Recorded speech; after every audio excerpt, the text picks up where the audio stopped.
Defence research and development organisation അഥവാ DRDO വികസിപ്പിച്ചെടുത്ത ramjet powered artillery ഷെല്ലുകൾ Indian സൈനിക ചരിത്രത്തിലെ വിപ്ലവകരമായിട്ടുള്ള ഒരു മാറ്റമാണ്.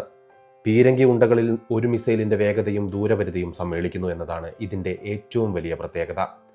സാധാരണ പീരങ്കികൾക്ക് പരമാവധി 30 മുതൽ 45 കിലോമീറ്റർ വരെ ദൂരപരിധി മാത്രമുള്ളപ്പോൾ റാംജെറ്റ് സാങ്കേതികവിദ്യ ഉപയോഗിക്കുന്ന ഷെല്ലുകൾക്ക് 60 മുതൽ 100 കിലോമീറ്ററിലധികം ദൂരത്തുള്ള ലക്ഷ്യങ്ങളെ കൃത്യതയോടെ തകർക്കാൻ സാധിക്കും. അന്തരീക്ഷത്തിൽ നിന്നും വായു വലിച്ചെടുത്ത് ഇന്ധനം ജ്വലിപ്പിക്കുന്ന സംവിധാനമുള്ളതിനാൽ ഇവയ്ക്ക് സഞ്ചാരത്തിനിടയിൽ വേഗത വർദ്ധിപ്പിക്കാൻ കഴിയുന്നു.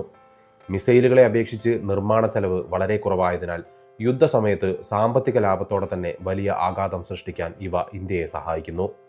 അതിർത്തി സുരക്ഷയിൽ ഇത് വലിയൊരു മുൻതൂക്കം നൽകുന്നുണ്ട്.